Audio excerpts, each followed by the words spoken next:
Meus queridos irmãos, mais uma vez eu quero saudá-los e pedir que abram a palavra do Senhor em Apocalipse capítulo 19. No dia de hoje nós vamos ler o texto do verso 21, do verso 11 ao 21, e falaremos sobre a vitória de Cristo em sua segunda vinda, tá bom? Apocalipse capítulo 19, de 11 a 21.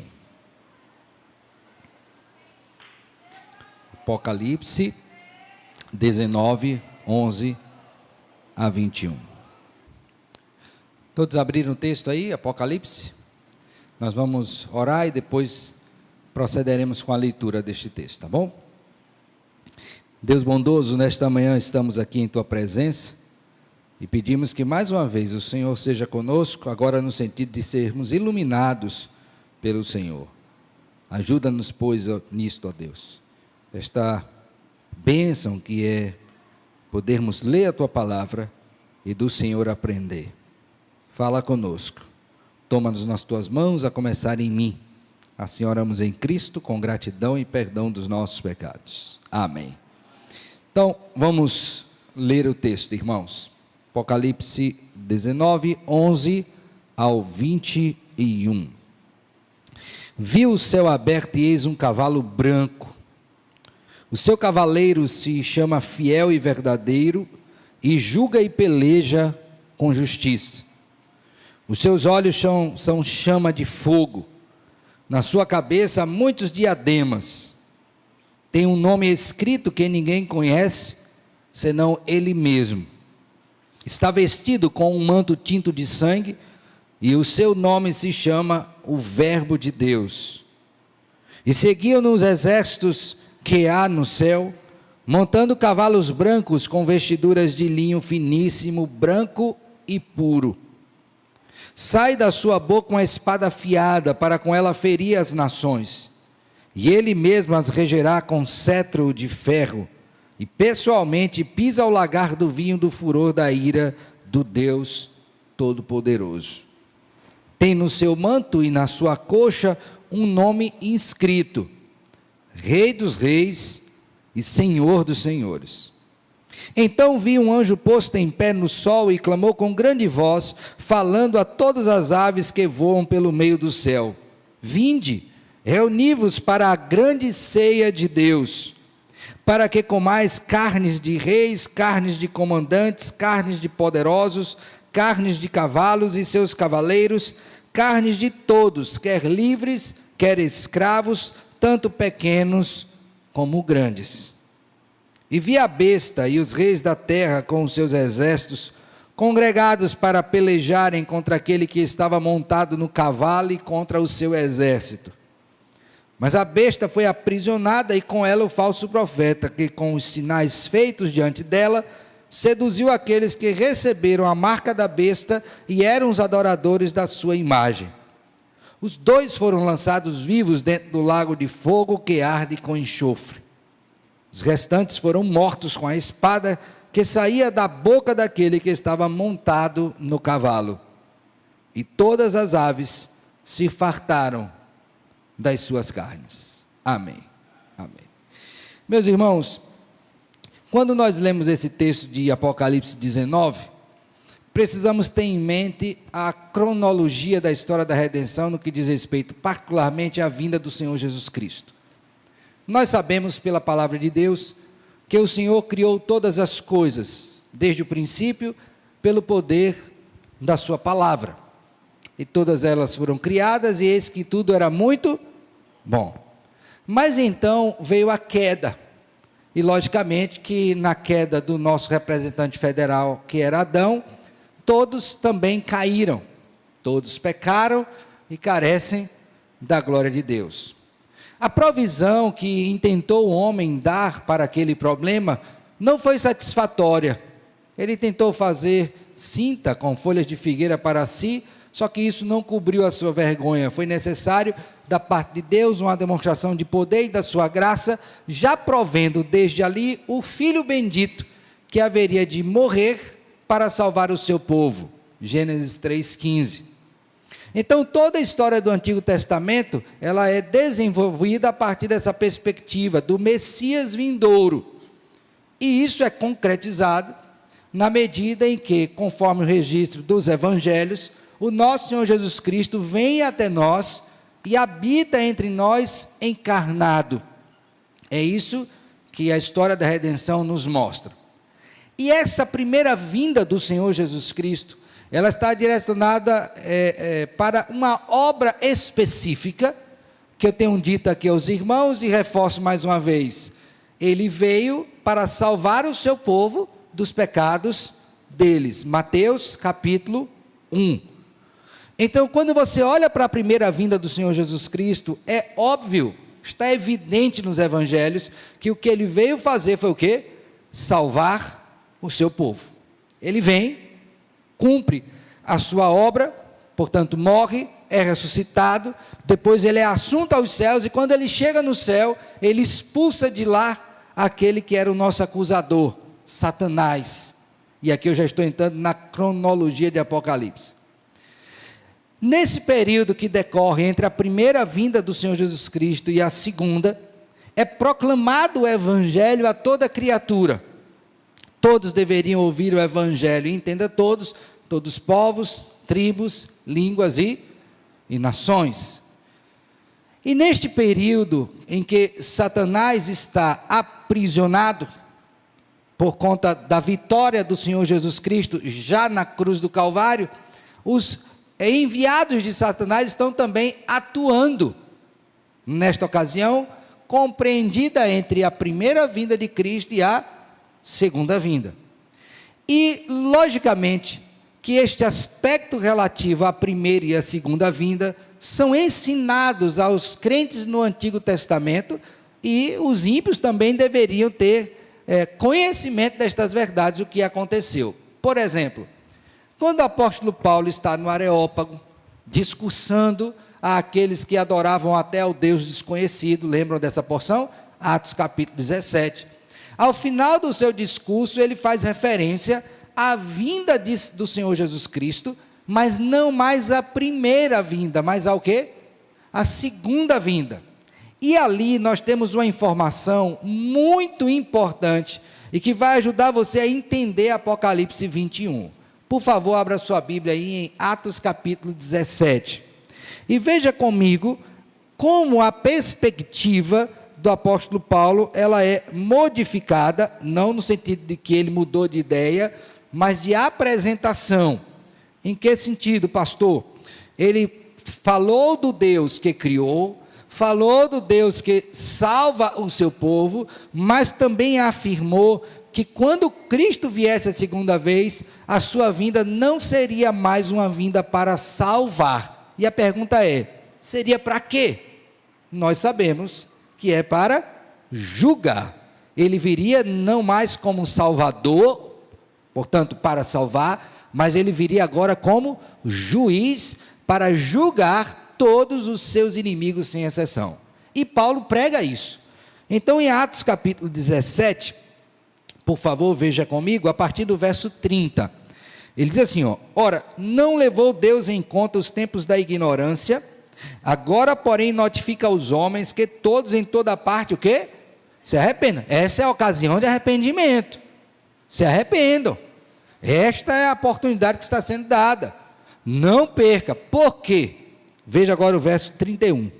Porquanto estabeleceu um dia em que há de julgar o mundo com justiça por meio de um varão que destinou e acreditou diante de todos, ressuscitando dentre os mortos. Quem é esse varão? Quem é? Cristo. Então a primeira vinda de Cristo foi para salvar, e a segunda é para quê? Para julgar. Nesse período que decorre entre a primeira e a segunda vinda, você tem tempo de ouvir o evangelho e se arrepender. Se você não fizer isso, se isso não acontecer contigo, certamente você será alvo da segunda vinda, não para salvação, mas para o quê? Para juízo.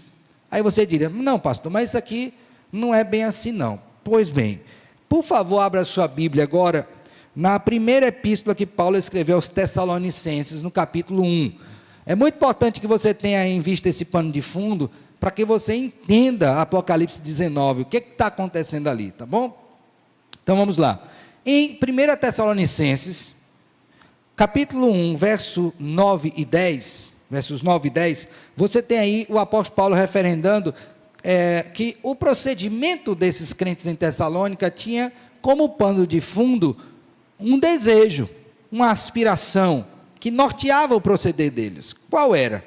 Diz assim, verso 9 e 10: pois eles mesmos, no tocante a nós, proclamam que repercussão teve o nosso ingresso no vosso meio, e como, deixando os ídolos, vos convertestes a Deus para servir o Deus vivo e... Agora leiam juntos o 10. E para aguardardes dos céus o seu... A quem ele? Jesus Cristo. Então, Paulo está ciente, não somente por aquilo que vimos em Atos 17, do seu discurso, mas aqui também nessa epístola, que Jesus Cristo vai voltar. E ele virá dos céus, e o povo do Senhor aguarda essa vinda de Cristo, que será uma vinda visível, gloriosa, ok? Uma vinda para julgar os seus inimigos. Para o povo de Deus, esse é um dia abençoado. Por isso que nós dizemos, né? Maranata, ora vem Senhor Jesus. Mas para quem é inimigo de Deus, esse é um dia terrível. Por quê? Porque não se arrependeu dos seus pecados. Porque lutou de maneira frontal, visível, clara, maligna contra o Senhor. Então é um dia o quê? Terrível. Esse mesmo apóstolo reforça isso, trazendo esta mesma perspectiva de consolo para os crentes e de alerta para os ímpios, na segunda epístola. Por favor, vamos agora para a segunda epístola de Paulo aos Tessalonicenses. E aí, ele vai dizer, irmãos, no verso 6 do primeiro capítulo, e acompanhem bem, tente formar na sua cabeça aí, este pano de fundo, né? Para dar apoio para a compreensão de Apocalipse 19, o que Paulo ensina para esses crentes. Verso 6: se de fato é justo para com Deus que ele dê em paga tribulação os que vos atribulam, e a vós outros que sois atribulados, alívio juntamente conosco. Então ele está dizendo, ó, se Deus é justo, né? É justo para com ele, e ele é. Então o que é que vai acontecer? Quem é atribulado, os crentes, vão ter alívio. E quem está atribulando, agora vai ter o quê?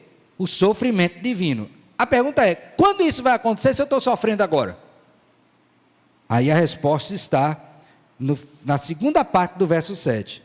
Quando do céu se manifestar o Senhor Jesus com os anjos do seu poder, verso 8, em chama de fogo, tomando vingança contra os que não conhecem a Deus e contra os que não obedecem ao evangelho de nosso quê?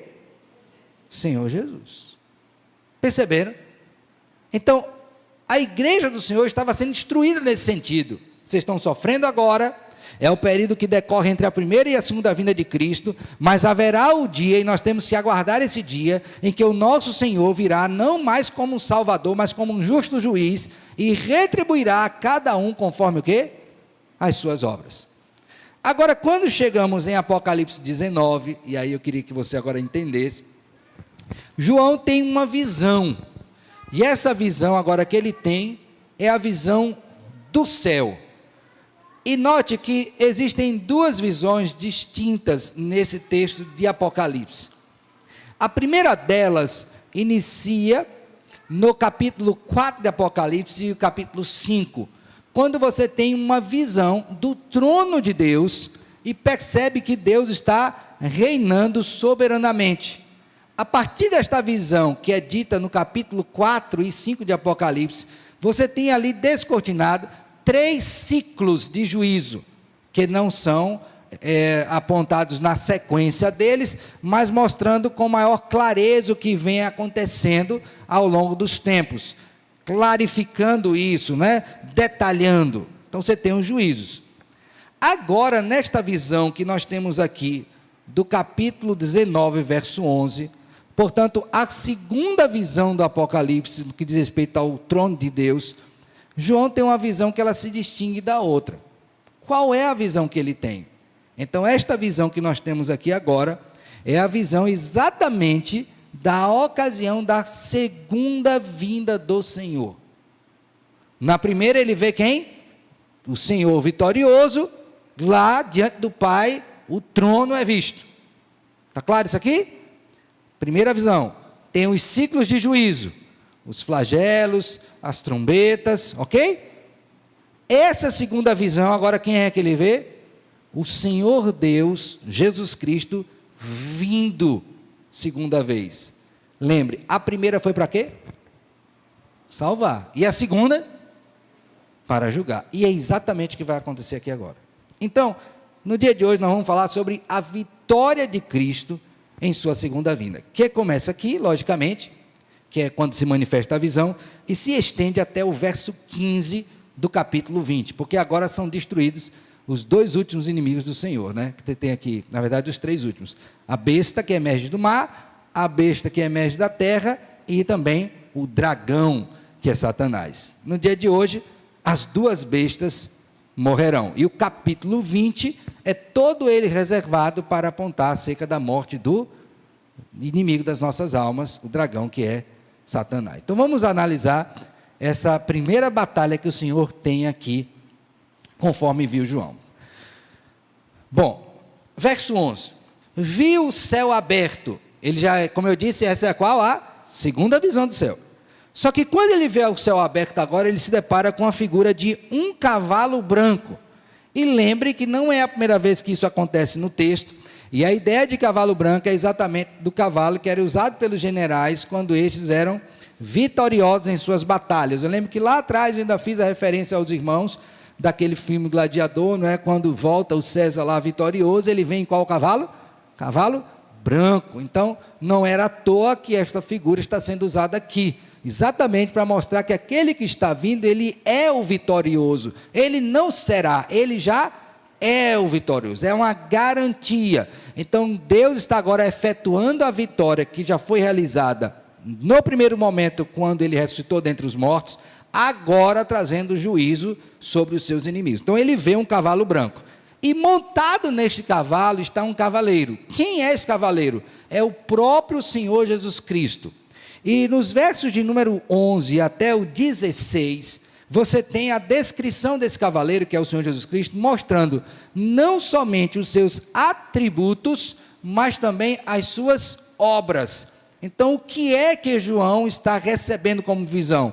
A descrição de que Cristo, o vencedor, vem neste cavalo branco, e ele é caracterizado como no texto? Por seus atributos e por suas obras. Então, tudo que ele realizou aqui está diretamente relacionado com aquilo que ele é. Vale ressaltar, irmãos, que as descrições postas aqui, na sua grande maioria, elas já estão presentes no próprio livro de Apocalipse, na medida em que a revelação vai acontecendo. Então, você não tem praticamente aqui qualquer novidade em termos de trazer um novo atributo, mas uma reafirmação dos mesmos, tá bom? Vamos analisar. Primeiro, o seu cavaleiro, verso 11, se chama fiel e verdadeiro. Quais são os dois primeiros atributos aí? Fidelidade e verdade, são atributos de Deus.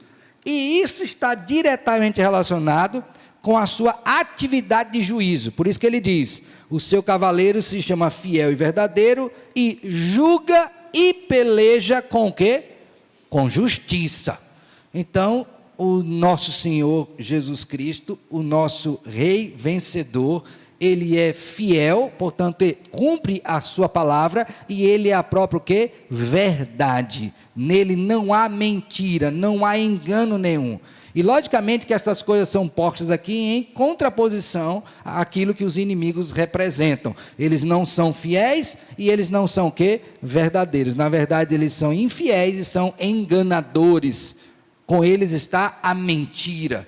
Ok? Então, esse rei, ele vem e julga e peleja com justiça. Note bem que a linguagem que vai sendo apresentada é de um grande combate. Tá bom? Vá criando essa expectativa dentro de você. É a ideia de o quê? De um grande combate.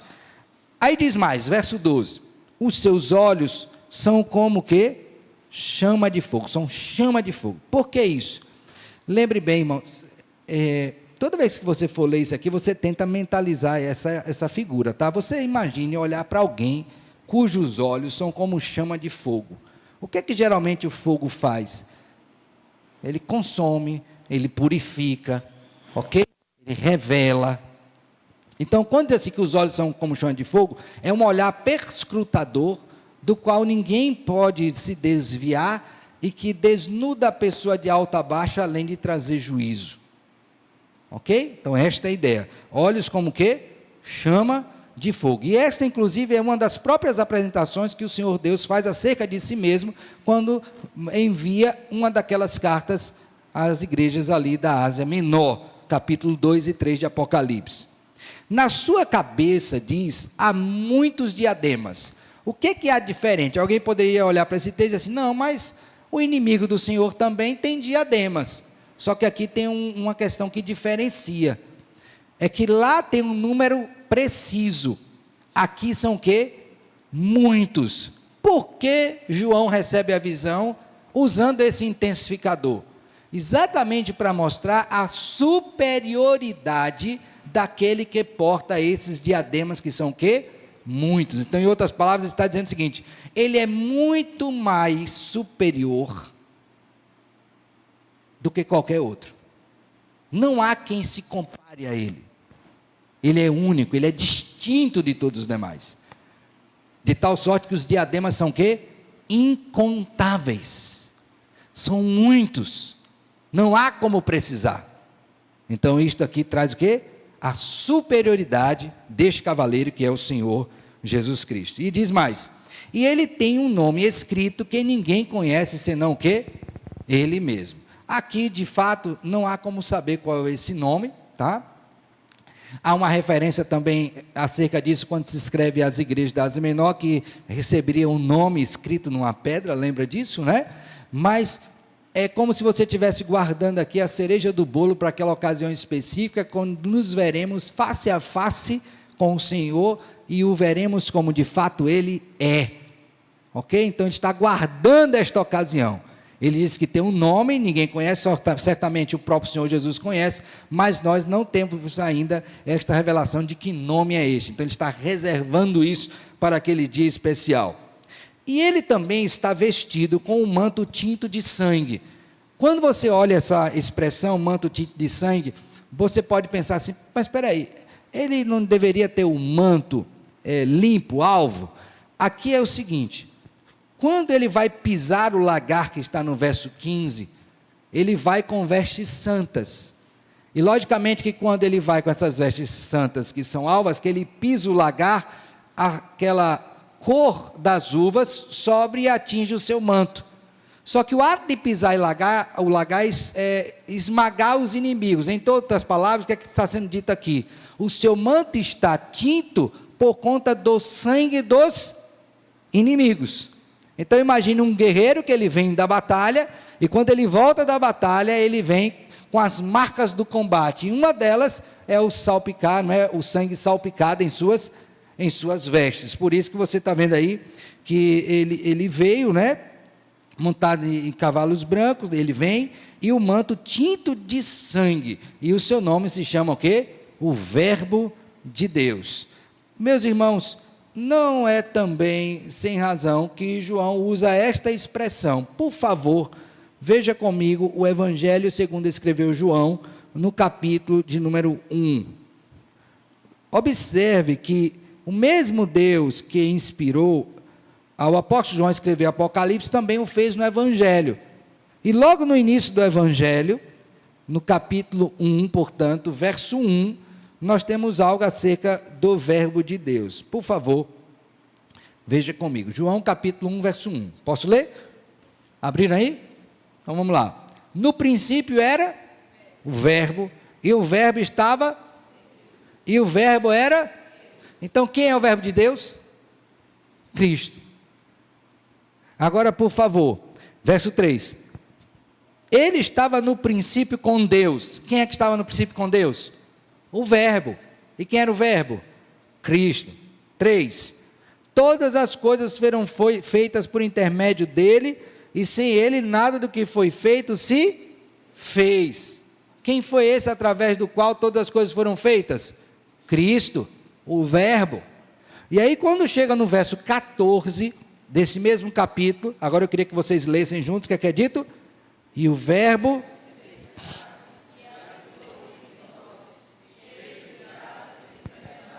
E vimos... Então, quem é este cavaleiro que está sentado nesse cavalo branco? O Verbo de Deus, o próprio Senhor Jesus Cristo, que habitou entre nós, que se fez carne, que esteve no mundo, que deu a sua vida para salvar o seu povo, mas que ressuscitou dentre os mortos, foi assunto aos céus e agora está vindo para julgar e não mais para o quê? Para salvar.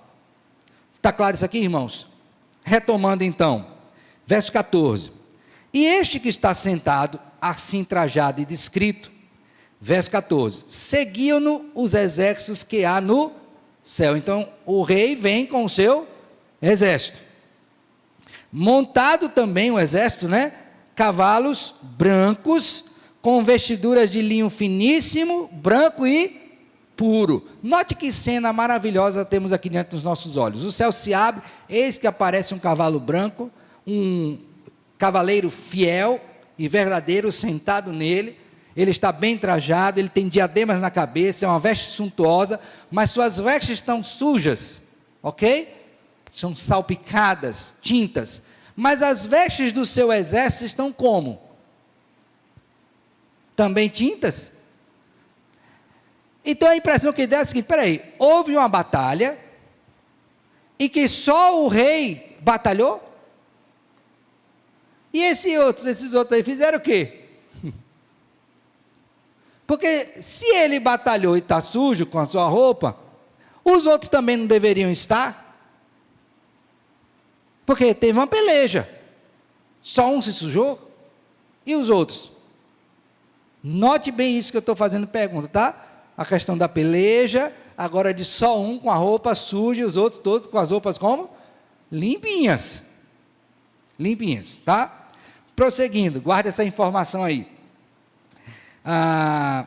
Verso 15. Sai da sua boca, aqui ele está falando do cavaleiro de novo, então ele volta os olhos agora novamente para o cavaleiro, sai da boca dele, uma espada, o quê?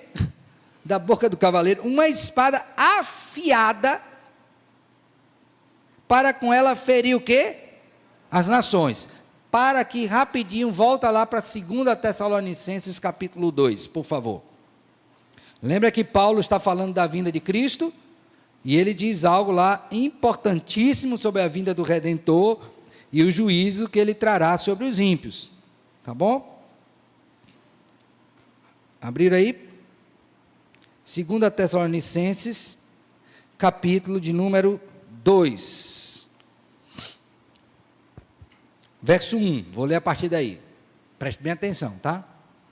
Irmãos, no que diz respeito à vinda de nosso Senhor Jesus Cristo, e a nossa reunião com Ele, nós vos exortamos. Então ele tem dois assuntos aqui, um decorre do outro. Cristo virá e nós nos reuniremos a Ele. Com relação a isso, Paulo quer dar um encorajamento, uma exortação, nós vos exortamos. A que não demovais da vossa mente com facilidade, nem vos perturbe, quer por espírito, quer por palavra, quer por epístola, como se procedesse de nós, supondo que tenha chegado o quê? O dia do Senhor. Ninguém de nenhum modo vos engane, porque isto não acontecerá sem que primeiro venha a apostasia e seja revelado o homem da iniquidade, o filho da perdição, o qual se opõe e se levanta contra tudo que se chama a Deus ou é objeto de culto, a ponto de assentar-se no santuário de Deus, ostentando-se como se fosse o próprio Deus. Não vos recordais de que, ainda convosco, costumava dizer-vos estas coisas? E agora sabeis o que o detém, para que ele seja revelado somente em ocasião própria. Com efeito, o mistério da iniquidade já opera e aguarda somente que seja afastado aquele que agora o detém. Então será de fato revelado o iníquo. Agora, por favor, leiam aí o verso 8 e 9. Então...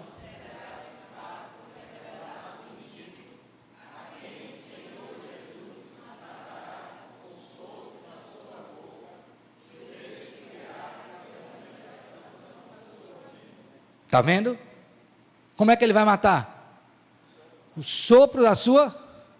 Então a ideia de que Deus, pelo seu poder, vai aniquilar, aqui não é aniquilacionismo, é matar, acabar com seus o quê? Com seus inimigos. Volta lá para Apocalipse, o que é dito? Sai da sua boca uma espada afiada, para com ela ferir as nações, e ele mesmo as regerá com cetro de ferro, e pessoalmente pisa o lagar do vinho, do furor da ira do Deus, o quê? Então quem é que vai lutar essa batalha? O próprio Deus, pessoalmente, com o seu poder, ele mesmo vai dar conta dos seus inimigos. Em outras palavras, meus filhos, o Senhor tem até exército, e o usa, mas finalmente a vitória é dele, porque ele é quem é o vencedor. Por que só a roupa dele está salpicada? Por que os outros não estão vindo com ele? Só ele é o vencedor. Lembre bem disso. A peleja é dele. Nós somos instrumento nas suas mãos. Mas sem ele a gente não faz absolutamente nada. Ficou claro? E aí prossegue dizendo, veja comigo. Verso 16. Tem no seu manto e na sua coxa um nome inscrito. Veja que a parte final da descrição do caráter e atuação dele é encerrada com o quê? Com uma declaração acerca dele. Quem é esse cavaleiro? Aí o verso 16 diz, que esta inscrição revela, ele é o rei dos reis, e ele é o quê? Ele é o soberano. Esse é o vitorioso, não há outro. Ficou claro, irmãos? Então, do verso 11 até o 16, você tem a descrição, a partir da visão que João tem, a segunda, da vinda do Senhor, a segunda vinda, montado neste cavalo vitorioso, onde ele mesmo guerreia, e ele mesmo dará a cada um segundo a sua obra. Está claro? Alguma pergunta, alguma colocação? Nada? Ok. Então, se tem a batalha e tem a vitória, tem que ter o quê? A festa. Não ganhou? Agora vai fazer o quê? Comemorar. Só que neste capítulo 19 você tem duas festas. A primeira eu já falei para os irmãos, não é? Quando foi anunciado desde o capítulo 18, verso 20, de exultação, o convite para as bodas do Cordeiro, no verso 9, está aí claramente, que é povo do Senhor, mas agora no verso 17, 18, você tem um segundo banquete acontecendo. E é interessante isso. Por quê? Vamos ler para a gente entender, tá? Então, logicamente, isso é posto para mostrar que há uma relação direta entre o ocorrido e o que vai agora ser posto. Então, vi um anjo posto em pé no sol, e clamou com grande voz, falando a todas as aves que voam pelo meio do céu. Olha o que ele falava para as aves: vinde, reuni-vos para a grande ceia de quem? De Deus. Essa é a mesma ceia da boda do Cordeiro? Não. Lá era servido um banquete para o povo do Senhor. E aqui? São as aves que são chamadas. E a pergunta que você vai fazer é a seguinte: qual é o prato do dia? O que vai ser servido para eles? Ficou com a pergunta na mente? Lá vai ser uma grande festa para o povo do Senhor, não é? E aqui, chamou as aves. Vai servir o que para elas? Aqui as aves são consideradas aves de rapina, que são aquelas aves que elas comem o quê? Cadáveres. Então o que vai ser servido? Verso de número 17. Vinde, reuni-vos para a grande ceia de Deus, para que comais carnes de reis, carnes de comandantes, carnes de poderosos, carnes de cavalos e seus cavaleiros, carnes de todos, quer livres, quer escravos, tanto pequenos como o quê? Os inimigos do Senhor. Não todos ainda, mas estão aqui. Perceberam a cena? Em outras palavras, está dizendo, vocês foram derrotados e agora vocês servirão de cardápio, comida para as aves. Quando eu estava lendo esse texto, me veio à mente aquela situação de Jezabel, que foi até alvo da leitura dessa semana. Se você está fazendo a leitura continuada, certamente você passou essa semana, né, pelo texto de Jezabel. Vocês lembram a morte de Jezabel, como é que foi? O rei da época disse, olha, como ela é filha de rei, tem nobreza, volta lá para a gente dar um sepultamento digno para ela. Quando voltou lá, o que é que tinha? Só os destroços. E aí diz, cumpriu-se a palavra, que o campo seria fertilizado pela carne. Juízo de Deus já sendo anunciado naquela época. É o fim de todos os inimigos do Senhor. E note bem que aqui estão os reis, os governadores, todos aqueles que foram usados pelo inimigo contra o povo do Senhor, todos eles seriam o quê? Derrotados. De sorte que se tornaram o quê? O cardápio para as aves. Então, você tem aqui dois momentos distintos.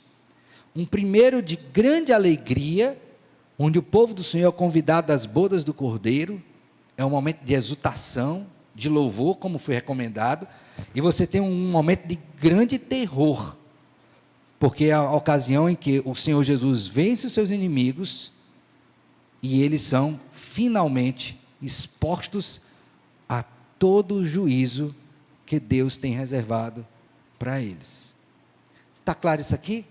Quem é que aplica isto? O Senhor Deus, o juiz, o Rei dos reis, o Senhor dos senhores. Alguma pergunta? Alguma consideração? Diga, irmão John.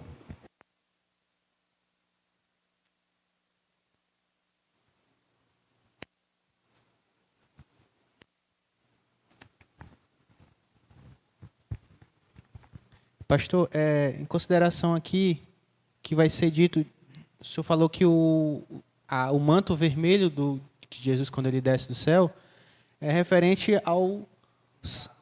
Isso, é o sangue dos inimigos trajado, mas na teoria ele ainda está vivo para executar esse juízo.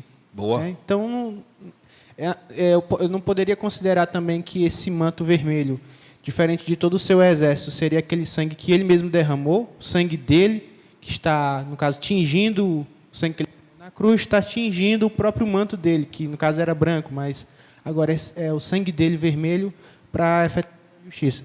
Porque, posteriormente, a gente vai ver que a forma pela qual ele executa o juízo é só pelo abrir da sua boca, né? Teoricamente, não tem um contato direto, mas apenas ele falar, os inimigos são mortos e destruídos e tal. Lembra que eu disse, primeiramente, né? Que ele mesmo pisará o lagar? Olha o que o texto diz, ó. E pessoalmente pisa o lagar. Verso 15. Aí está o contato. O fato dele vir é mostrar que a obra já está consumada. Entendeu? Então ela está consumada. Mas ele vem o quê? Materializar isto. É nesse sentido. Tá bom?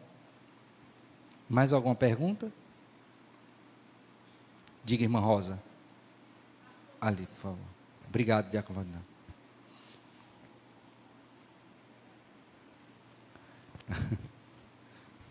Quando ele faz referência aos jogados no lago de enxofre, que diz que foram vivos, né? Essas aves comem os cadáveres vivos ou mortos? Quer dizer, pessoas mortas ou cadáveres? Onde foi que a senhora leu aí o lago de fogo e enxofre? Nesse verso 17 e 18. Ainda não é o momento do lago de fogo e enxofre, é só depois, na próxima porção. Ele disse que eles foram jogados vivos. Cadê? É mais à frente, não encerra este grupo aqui primeiro. Ah, tá mais na frente. Entendeu? O primeiro bloco é de 11 a 16, o segundo é 17 a 18. Agora virá essa parte aí que a irmã está referendando. Mais alguma pergunta? Ok. Ficou claro mesmo? Lembra bem de uma coisa, irmãos, quando nós lemos esse texto, não devo tomar na literalidade cada ponto que está posto aqui, porque senão eu vou ter uma grande confusão na mente. Então eu tenho que pegar a ideia que aquilo está trazendo. Entendeu? Como foi o caso agora do exemplo da pergunta do nosso irmão John, não é? Que é lógica. Mas se eu for tomar na literalidade, eu vou ter problema para entender o que o texto nos apresenta. Então a vitória é consumada, ele já vem assim, mas ele vai efetuar isso no tempo real, que é quando ele tem contato pessoal com o lagar. Tá bom? Prossigamos. Terceira parte. Verso 19 até o verso de número 21. Então lembre, o rei veio, ele está na peleja, não está? Vencendo os seus inimigos. Aí quando chega no verso 19, diz assim: e vi a besta. Ó, agora tem um novo elemento. Veio quem? A besta e os reis da terra com seus exércitos congregados para pelejarem contra aquele que estava montado no cavalo e contra o seu quê? Exército. Tá bonita a cena, tá? Tá bonita, não tá? Vem o Senhor para pelejar, tá bom? Abra sua Bíblia aí rapidinho no Apocalipse 16, no sexto flagelo. Apocalipse 16, sexto flagelo. Vou ler do verso 12 ao 16, tá? Preste bem atenção nisso aqui. Derramou o sexto a sua taça, está falando do anjo, sobre o grande rio Eufrates, cujas águas secaram, para que se preparasse o caminho dos reis que vem do lado do nascimento do sol. Então vi sair da boca do dragão, da boca da besta, da boca do falso profeta, 3 espíritos imundos semelhantes a rãs, porque eles são espíritos de demônios, operadores de sinais, se dirigem aos reis do mundo inteiro, com o fim de ajuntá-los para a peleja do grande dia do Deus todo, o quê? Então o movimento já vem sendo feito de agregar os inimigos do Senhor. Eis que venho como quem vê um ladrão, bem-aventurado aquele que vigia e guarda as suas vestes, para que não ande nu e não se veja a sua vergonha. Então os ajuntaram no lugar que em hebraico se chama o quê? Então esta é a grande ocasião desta batalha. Então vem o Senhor com o seu exército, ok? E aí vem o inimigo, a besta, com os reis, para lutarem contra quem? Contra o Senhor. O que você espera que acontecesse numa batalha dessa tão bem armada, numa cena dessa tão épica? Por exemplo, com relação à duração dessa batalha, quanto tempo você acha que duraria?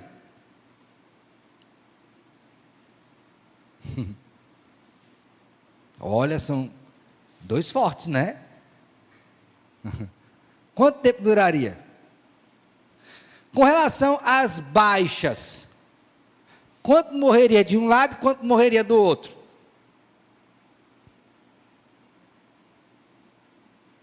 Estão pensando aí? Então essa tem que ser uma batalha longa e dura. Pronto. Mas isso tudo muda de figura quando você imagina contra quem eles estão lutando. E aqui, mais uma vez, eu vou reportar você a uma cena que eu não sei se você gosta, mas eu acho que pode lhe ajudar a entender.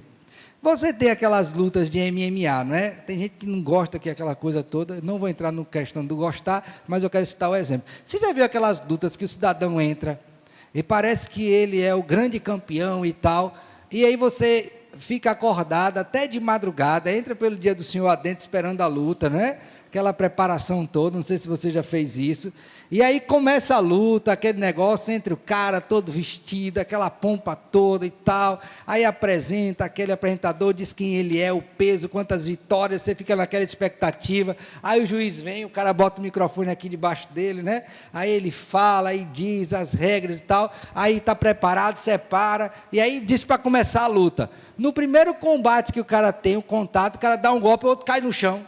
Aí diz, rapaz.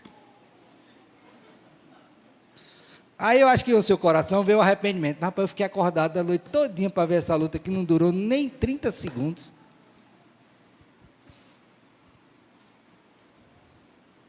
Imaginou a frustração? Só que nesse caso aqui a gente não fica frustrado, mas a luta é rápida. Por favor, veja comigo aí o que é que acontece. Verso 20. João é muito preciso e rápido. Me veio à mente outra aqui, mas deixa quieto. Mas a besta foi aprisionada, e com ela o falso profeta, que com os sinais feitos diante dela seduziu aqueles que receberam a marca da besta e eram os adoradores da sua imagem. Note bem essa primeira parte. A besta foi aprisionada. Ponto, acabou. Acabou. Cadê a besta? Foi aprisionada. E ela se debateu? Não sei, foi aprisionada. Demorou? Nada.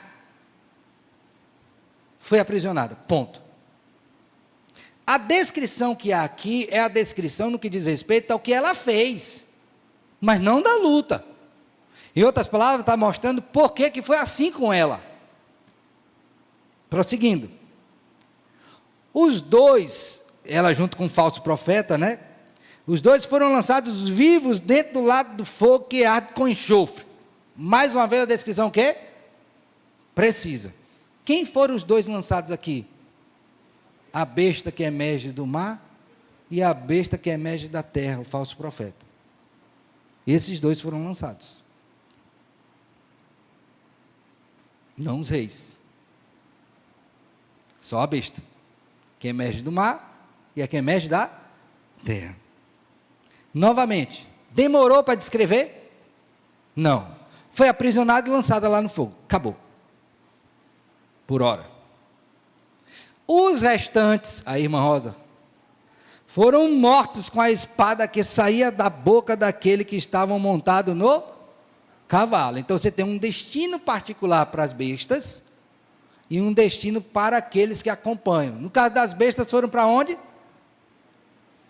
Está aqui dizendo, ó, lançados vivos dentro do lago de fogo que arde com enxofre. Essa descrição aqui é importante. No período do Antigo Testamento, já passo para a senhora, o que acontecia, e do Novo também, né? Tinha um vale ao sul de Jerusalém, que era tipo o lixão da cidade. Então lá sempre você tinha uma carnificina muito grande, um odor muito grande, e sempre com fumaça. Tanto é que você vai ver nos evangelhos a ideia da expressão Geena, que por vezes é traduzido também como inferno. Então essa figura aqui é para mostrar o seguinte: eles estão lá nesse local de horrores, ok? No lugar de horrores, sem qualquer ação mais, presos pelo Senhor. Tranquilo? No que diz respeito aos outros, os restantes foram mortos com a espada que saía da boca daquele que está montado no cavalo. Agora veja, novamente volta a cena do banquete. E todos, ou todas, no caso as aves, se fartaram das suas o quê? Carnes. Então você tem dois destinos diferentes aqui. Aqueles que serão pratos do banquete, que foi aqui anunciado nos versos de número 17 e 18, e no caso as bestas que foram aprisionadas no lago de fogo e que arde com enxofre. Ok? Antes de fazer algumas falas, diga, irmã.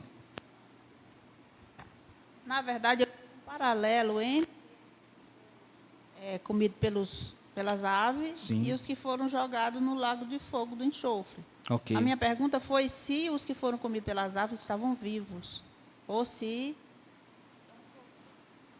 Mas veja, ó, eles não lutaram? Se lutaram, foram o quê? Mortos. Então, não foram comidos vivos. Ok?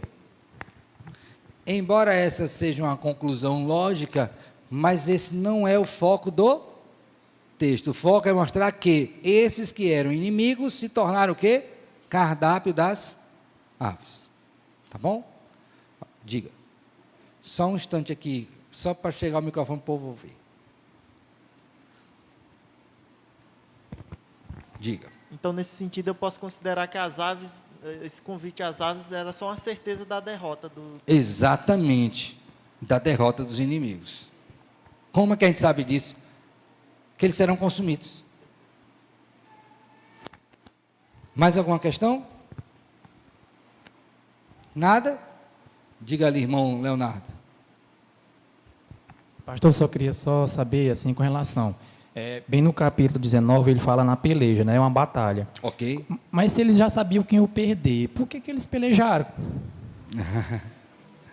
Essa pergunta é boa, meu filho. Tanto faz eles pelejarem como não ia perder. Exato. Por que da Perfeito. insistência? Uma vez eu li um livro, estou tentando lembrar aqui, eu esqueci, mas diz assim, que uma das características do diabo é que ele é persistente.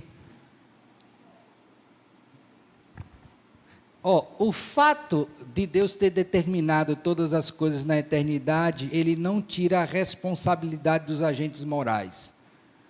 Então, mesmo sabendo que perderiam, eles continuam agindo dentro da liberdade que o Senhor lhes concede.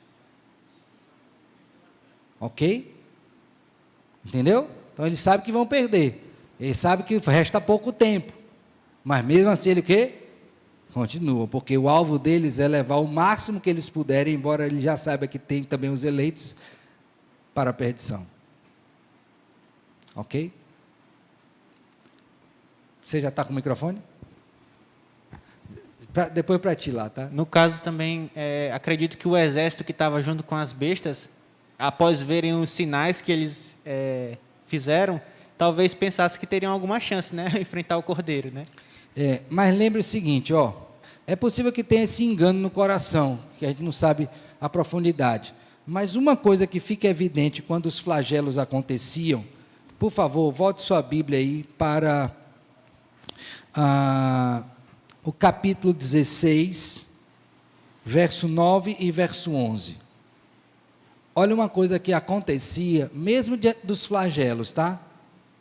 Eu acho que isso ajuda a entender, meu irmão, por que eles, sabendo que iam perder, mesmo assim continuavam. Leu aí 16, 9 e 11. O que é dito? Com efeito, os homens...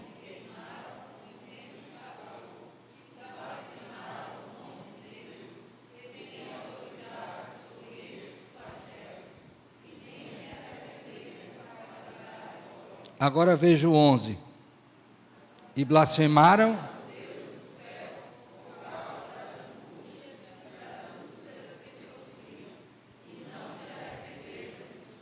Explicou? Quando não há arrependimento, há endurecimento. Se há endurecimento, há persistência no erro. Então aqui o termo não seria perseverança, que perseverança está associada à questão de santidade. Mas aqui há obstinação, contumácia. É para o mal. Então mesmo sabendo que vai perder, ainda assim eles o quê? Insistem. E aí pense, né, na nossa existência. Não é assim muitas vezes que acontece com o ser humano, a gente está vendo que o negócio é errado, que vai dar errado, e mesmo assim você, e não adianta, né? Você está insistindo, e a pessoa está lá insistindo também que é. Não é assim? Clareou? Irmão, Eliseu Júnior, pode falar, filho. Fazendo uso dessa frase que ele fez, por que eles insistem, talvez isso seja, me lembrar a cabeça, talvez isso seja reflexo do pecado.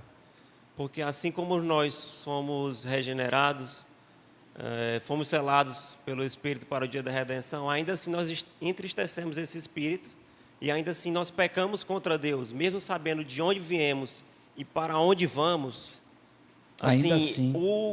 O ideal seria mantermos sempre firmes, mas ainda assim nós pecamos e nos desviamos e nos voltamos contra o Senhor.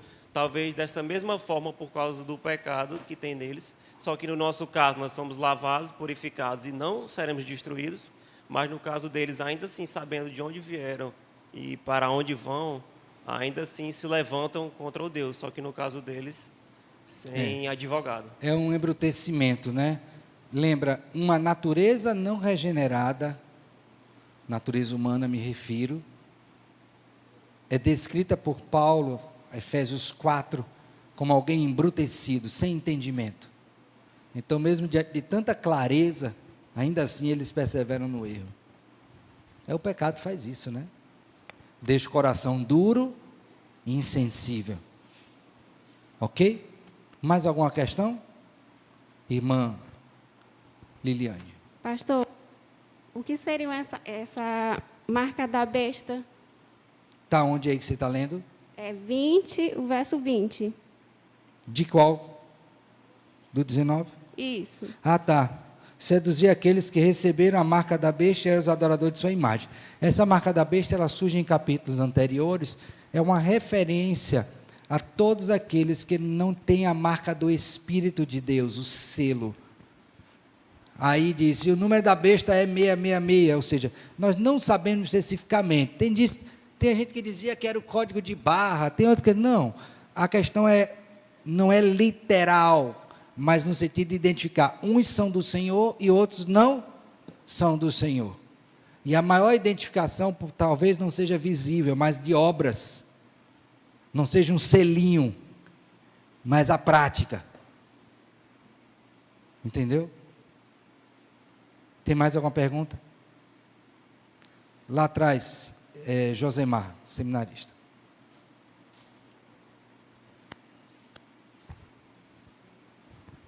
Diga, irmão. Pastor, no verso 17, as aves são convocadas para se fartarem, né? E no verso 21, elas executam o seu chamado, digamos assim. Certo. A besta e a besta, eles foram lançados vivos, né? Uhum. Na figura ali do lixão, foram jogados ali vivos. Qual a razão de eles serem jogados vivos e os outros serem mortos? Né? Porque a distinção... Aqueles foram seduzidos por eles, foram mortos, sendo que eles foram jogados Lembra vivos. aqui a sequência, ó. Tem uma peleja, né? Morreram aqueles. Esses que morreram são homens ou são bestas ou diabo? Homens morrem para serem o quê? Finalmente julgados e condenados. Por isso você tem que esperar chegar ao capítulo 20 para saber. No caso das bestas, elas estão aguardando o juízo do dragão para que tenham o final. Então cada um está esperando a sua hora. Está claro? E lá em Apocalipse 20, você vai ver lá, bem-aventurado quem tem parte na primeira ressurreição, quem tem parte na segunda morte e tal. Lembra disso? Então será a ocasião para esses aqui que foram servidos. Os que morreram. Pastor Eliseu. Exato. Só lembrando que numa linguagem de guerra, ser aprisionado vivo, né, é pior do que você sucumbir, né, diante da batalha. É verdade. E certamente... Com certeza. Certamente esse é o exemplo maior, né? Os outros ainda vão aguardar aquele período e esses vivos vão sofrer as penalidades de ser aprisionado, né? E o que eles vão padecer. Isso na história de Israel é bem visível, né? Na cabeça deles vão ser trazidos todos esses aspectos do Antigo Testamento, das guerras, né? Todo esse movimento, ele está presente aqui em Apocalipse, não é coisa nova. Com certeza. Né? Então, a ideia de revelação é porque vai clareando na mente deles o que aconteceu desde os tempos antigos. Exato. E como agora isso vai se aplicar né, embora de maneira figurada, né, mas assim trazendo esse aspecto todo da vitória do grande rei. A segunda coisa, reverendo, é que o texto ele mostra aí que impresso no manto estava lá o Rei dos Reis, o Senhor dos Senhores, né, em contraste com a cruz, né, onde foi publicado ali, este é, o rei diz que é o Rei dos judeus, tal. E aqui, agora, de fato, é uma afirmação, e essa afirmação lá já era verdadeira, mas não ainda compreendida, aceita, crida, né, mas aqui você tem a confirmação de que, de fato, ele é o Rei dos Reis, o Senhor. É quem dizia ser, dos né? senhores, exatamente. Interessante que essa fala tua aí, ele diz, mas ele disse que era, não, o que escrevi, ironicamente, ele estava falando a verdade, né? E permaneceu na verdade, então não foi posto lá, ele disse que era, não, ficou, este é o Rei dos Judeus, que foi reafirmado aqui agora, perfeito, muito bom. Mais alguma fala? Diga. Sobre o verso 16 do capítulo 19, é isso? Tem no seu manto e na sua coxa um nome escrito. Só queria saber sobre isso. Da coxa? O povo usa isso aqui para fundamentar tatuagem.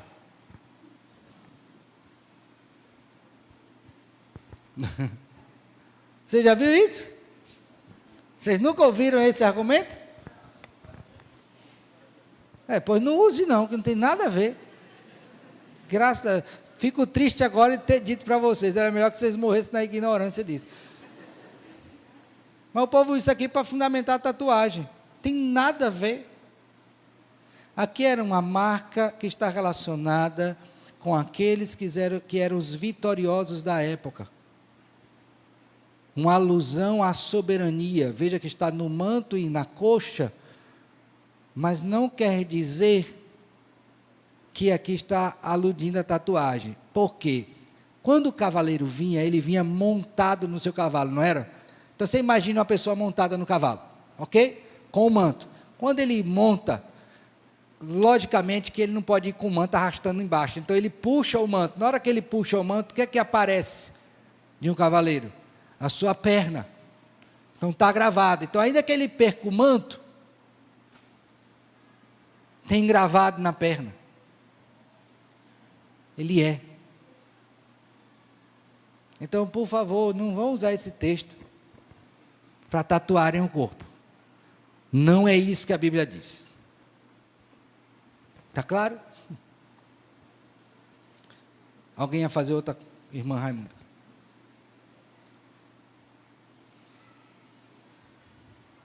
Pastor, com relação a essa questão do ser jogado no lago de fogo e do enxofre, eu poderia associar que, dentro do contexto da história de julgamento, nós podemos ver em alguns momentos que, usando a fala aqui de João, que ele está aprisionado, mas também Deus diz que o fogo e o enxofre não consumirá essas pessoas, porque eles terão tormentos, não digo pessoas, que aí não são pessoas, né?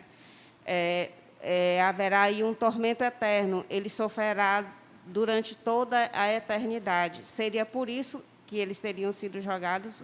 Poderia levar para esse lado? Eu não queria entrar nisso agora, porque no capítulo 20, do verso 11 até o 15, nós vamos ter isso muito bem explicado. Por ora, cabe-nos saber o que está aqui, né? Que ele está lá. Eles, né? A besta que emerge do mar e a besta que emerge da terra. Depois você pode ler. Eu vou ler o texto, mas não vou explicar agora, só para você ter ciência do que está acontecendo, tá bom? Verso 13 do capítulo 20. Deu mal os mortos que nele estavam.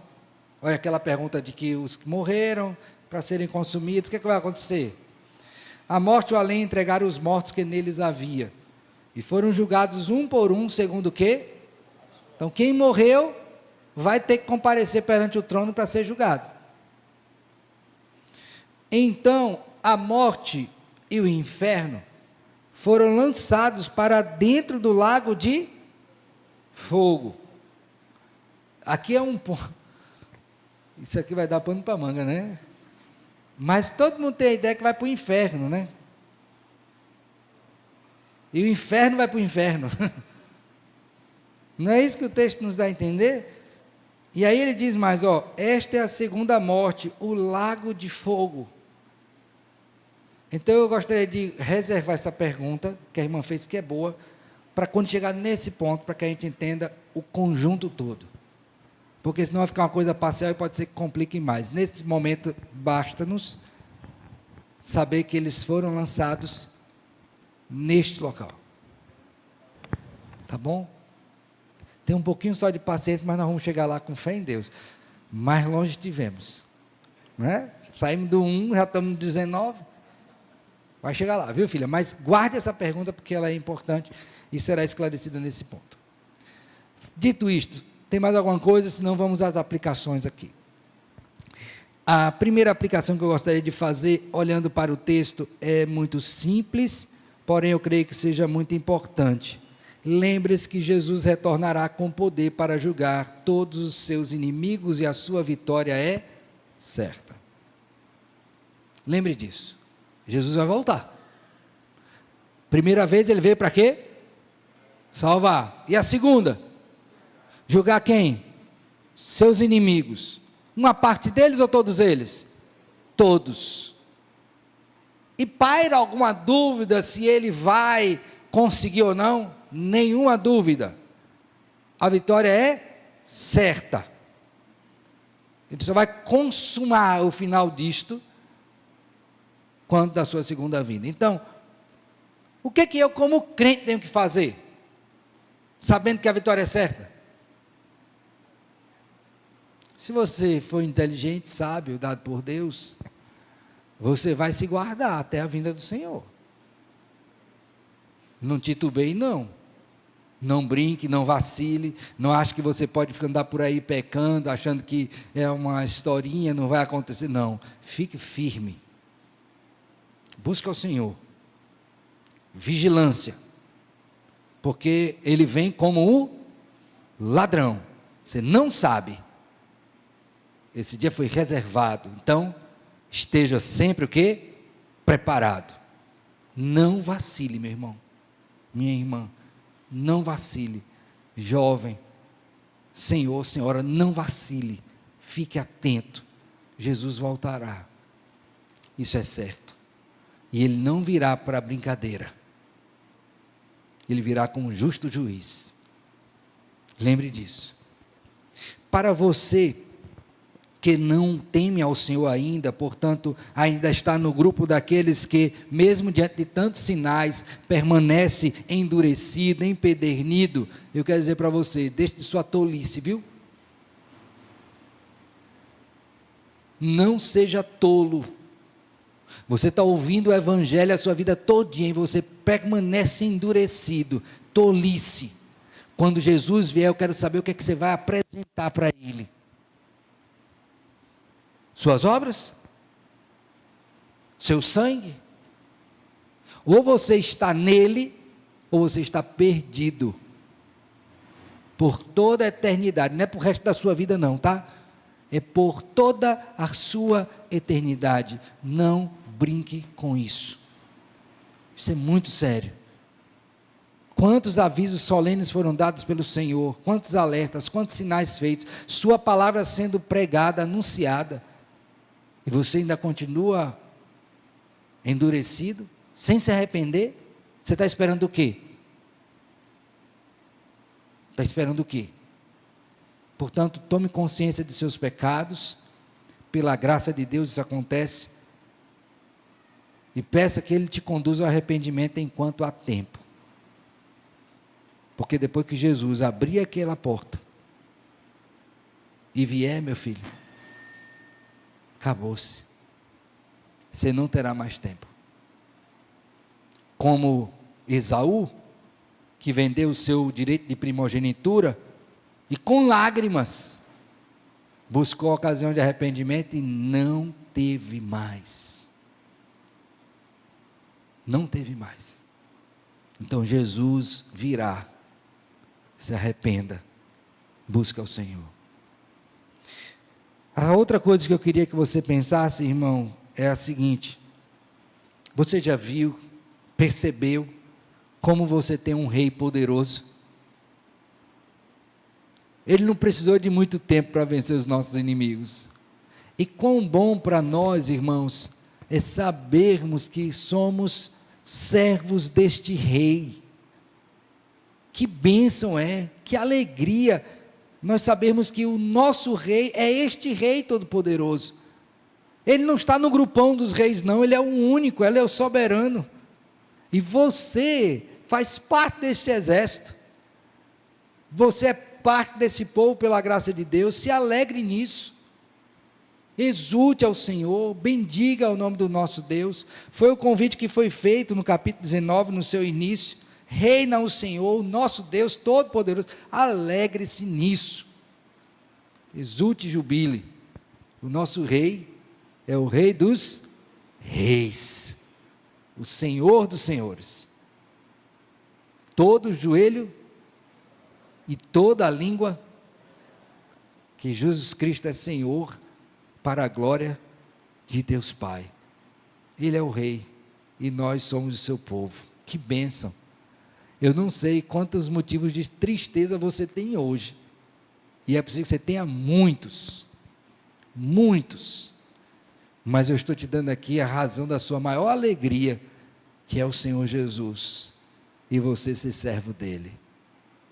Que bênção!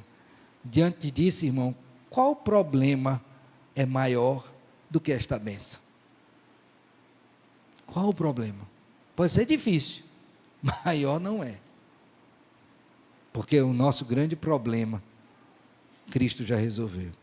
Então alegre-se nele, e por ser súdito deste rei. A terceira coisa, e esta é a última, quando nós vemos aqui a morte dos nossos inimigos, né, deste banquete que é dado, rapidez com que todas estas coisas acontecem, há um detalhe que eu queria chamar a sua atenção aqui, que é a seguinte: neste mundo caído, você vai ter sempre gente querendo pelejar contra Deus. Só que contra Deus eles não podem. Contra quem eles tentarão? Contra nós. Por isso que eu gosto muito de um dos designativos da igreja, que é a igreja militante. Por quê? Porque realmente é exatamente isso. É uma militância mesmo. Não no sentido partidário, tá? Por favor. Até é perigoso falar isso, né? Mas no sentido de guerra, é combate o tempo todo, o tempo todo. Porque, veja, no grande dia, eles se ajuntaram para pelejar contra o Rei dos Reis. Que audácia! Ora, você acha que não farão conosco? Então a igreja tem que estar atenta para o fato de que ela está numa guerra. Enquanto ela estiver aqui na terra, ela é igreja militante. E eu não estou dizendo que não tenha outras características, porque ela também é triunfante, né? Mas ela está aqui na terra o quê? Militando, é combate. O tempo todo, você tem que lembrar disso, contra os inimigos do Senhor. Então temos a certeza da vinda de Cristo, e a bênção de estarmos nele, a certeza de termos um Rei glorioso, que é o Senhor Jesus, mas também temos que ter a mesma certeza de que enquanto estivermos aqui até a vinda de Cristo, nossa vida é uma vida de batalha, todos os dias contra os nossos inimigos, todos os dias. Então, qual seria a postura aqui? A mesma que Neemias requereu daqueles que estavam construindo os muros. É o quê? É a espada na mão e a pá na outra. Não pode descansar. É trabalhando e atento, porque o tempo todo é guerra. Se descansar, o inimigo pega. Por quê? Porque estamos militando. Se você vacilar, corre o risco de ser apanhado de surpresa e sofrer algum dano por conta dos nossos inimigos. Então, igreja militante, alegre-se no Senhor, na certeza da sua vinda, e pelejemos varonilmente em Jesus, até que Ele volte e nos dê a grande bênção de uma eternidade em paz na sua presença. Que Ele nos abençoe e nos guarde. Amém. Próxima lição, capítulo 20. Lê em casa. Tá bom? O 20 é a pá de cal nos inimigos, tá? Então, no 20 acaba o inimigo. Aí a gente vai falar de coisa boa no 21 e no 22, que aí é novo céu e nova terra. Mas até o 20 é luta. Depois que acabam as lutas, aí vem as bênçãos. Capítulo 21 e 22 é uma maravilha também, ok? Então, até a próxima aula, ainda tem luta. Mas aí, quando chegar no 21 e no 22, aí você vai ver o que é que espera você no novo céu e na nova terra. Tá bom? Que Deus te abençoe ricamente.